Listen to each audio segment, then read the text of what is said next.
Good morning. I'm up in Leeds, and oh gosh, the hotel, really nice hotel. I'm not having a lot of luck with hotels.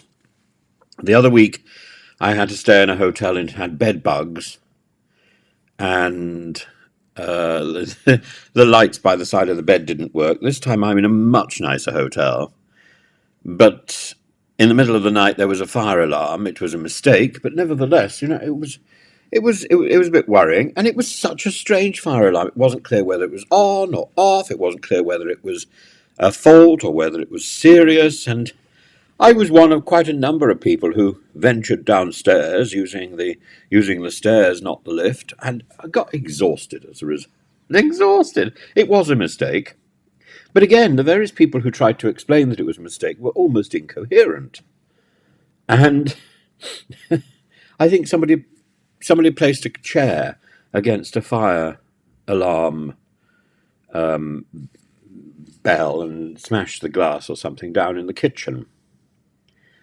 And there's notes on the lifts today apologizing for this. But you go to a hotel, it's a different room, you don't get a great night's sleep anyway, and it's either bed bugs or it's fake fire alarms.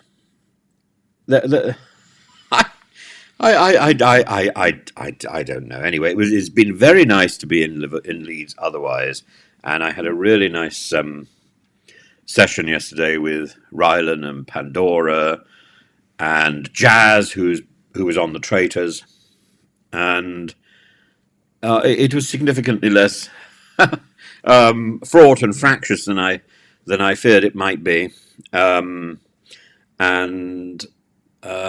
And yes, I'm looking forward to doing more of those if they're available. Anyway, I thought today I would go back a few weeks and talk about the South Bank of London, because I think it's something which is a problem in our urban landscape. The South Bank of London, and indeed, I would add the slightly distant Barbican cousin, a veritable treasure, a treasure trove of cultural institutions, post-war, brutalist delights, and of course, an absolute labyrinth to navigate. Brutalism, you'll find more of that in Moscow. I know it from first hand. That is not my favorite architectural style, but I don't want to give the impression I'm completely prejudiced. If you've ever tried to find your way to the production of Kiss Me Kate, which I highly recommend, at the Barbican, only to end up stranded somewhere between a concrete underpass and a lone busker playing Wonderwall. You're in very good company. Let me begin with the architectural intentions, because those gloriously idealistic variations on a vision of post-war Britain, where urban planners thought concrete, like the modern obsession for psychology, was a panacea for all social ills. It's not. And the Royal Festival Hall, the Hayward Gallery, the Queen Elizabeth Hall, and of course the mighty National Theatre all rose from the bombed-out ashes of the Blitz in the spirit of determination to be modern, to be new. The last, like some sort of brutalist temple, a phoenix squawking about serious culture, and paraded into popularity by Laurence Olivier, and oddly by Angela Lansbury, who played Gertrude in Hamlet. I saw it. And yet, while the architecture screams modernity, the signage appears to have been designed by a committee of blindfold surrealists. And the National Theatre, I mean, who wouldn't like it? It's a marvel of design. Isn't it all those sharp angles blunted into curves, imposing concrete, and the distinct sense that you might be trapped in an Escher painting? The building repels coherent navigation. One moment you think you've located the box office, and the next you're wandering into a rehearsal room, or inexplicably in the middle of a secondary school field trip. Who needs directions, one might say, when you've got adventure? Well, sometimes you need to get to the place with purpose. But But it isn't just the theatre. Stroll a little further and you'll find yourself further entangled in the South Bank's concrete jungle, where signs to the Hayward Gallery feel like riddles rather than actual instructions. It's as if the planners assumed you possessed an innate animalistic sense of direction, effortlessly guided by the stink of avant-garde or the cacophony of a harpsichord recital penetrating the underpass or the underpants.